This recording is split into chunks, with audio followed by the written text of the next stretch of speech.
it's Rakan and you're watching another movie of the week, and the movie of this week was 2 Weeks Notice from 2002, so if you haven't watched it, watch it now. If you're new to Movie Week, is I talk about a movie here, you guys comment below your thoughts, and end of video I say a movie for next week. And in 2025 we're doing different romance movies, so we did 2 Weeks Notice. So this is my first, or no, not my first time, this is my second time ever watching the movie, and I kind of forgot a lot of the things that happened in this movie, but Sandra Bullock and Hugh Grant, oh my god, hopefully I got that right, are like big rom-com legends, and so it's about time you put them in the same movie. I feel like I understand the concept. It's like two people who come from different worlds, have different purposes, but she's like such a great lawyer, and so it's like that boss, you know, boss and employee relationship.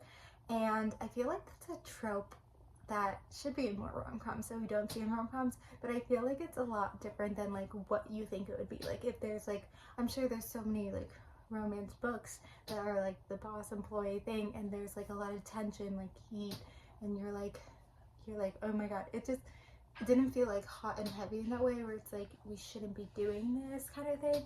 And that's what you would expect from like a boss and employee relationship, you know, like it would have that dynamic. So it kind of was different from that, and it's like I feel like this is really down on people's list of rom-coms, and I think it's because it didn't do that way. I think it's actually, I would say it's like nice to see this kind of perspective, because that's what you would assume from a boss employee. So it's kind of interesting to see from this perspective where it's like they actually really cared for each other, and like it really didn't happen until the end, you know. But it's something, and obviously like there was a lot of parts where she's like jealous. Like you need to have that other female character, like you need to have some jealousy, and like a lot of these rom-coms, like that's a trope in most rom-coms, not just in this type of rom-com but in most rom-coms, to have that where it's like, you know, someone there so that it's like that, like, you know, jealousy, or like she realizes like her feelings because like there's someone else, and like he realizes that that's other person's not her, like things like that. Also, something that's very trope like is that she has a boyfriend that's like doesn't treat her right. Like that's such a trope thing. It's like this guy doesn't treat her right, but you know, the love interest in the story does treat her right. Like it's such a rom-com trope though. But I wish I got to see more, like, I guess I'm trying to think, like comment below if you know of a rom-com, or not even a rom-com, just like some romance drama, because it probably is a romance drama more like than a rom-com, of a boss and employee. Like I feel like there needs to be more office romances. Like I think about that one that was last year, like Fair Play, but that was like a drama, like that was such a drama, and that was employees.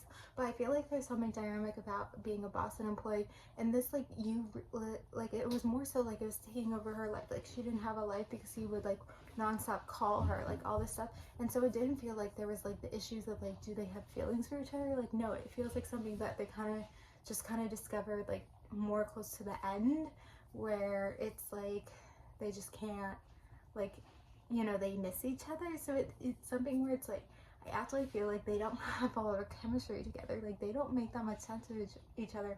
They have a lot of chemistry, and like a lot of, you know, their relationship throughout the movie felt like more like, you know, genuine like friendship relationship. Like that's what it feels like. And so it's something where like I understand at the end they get together, like it's a rom-com, but like it just felt like, I do feel like the chemistry is lacking and all these other elements.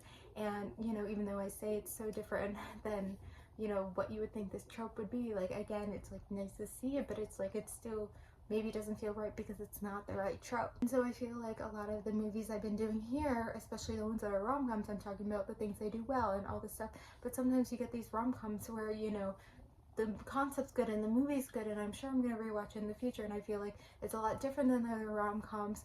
But again, like it's a lot different than other rom-coms, and there's things to critique. So that's what we're doing here, is we're critiquing these movies, we're talking about these movies and all the elements that come with it. I'm trying to think of other movies we've done thus far this year that kind of feel like this, and I can't place one. Like yes, we've done a lot of rom-coms, but I feel like I can talk about this all the time. When we do a rom-com, they all feel so different, they all feel so different, but I felt like a lot with those they felt more rom-commy, and this, it just felt like more of like a friendship that came to be. And it's something where it's like I don't know if they would really last like in the real world, but I think that's with every single rom-com. It's like, okay, now they're together, but would they really last? Like Is it real? You know, come on. So anyway, we're gonna end here. But you know, comment below your thoughts about 2 weeks notice. And then the movie for next week is Vertigo from 1958. So comment below your thoughts about 2 weeks notice and watch Vertigo for next week. Thank you guys for watching. Like, comment, subscribe, and bye.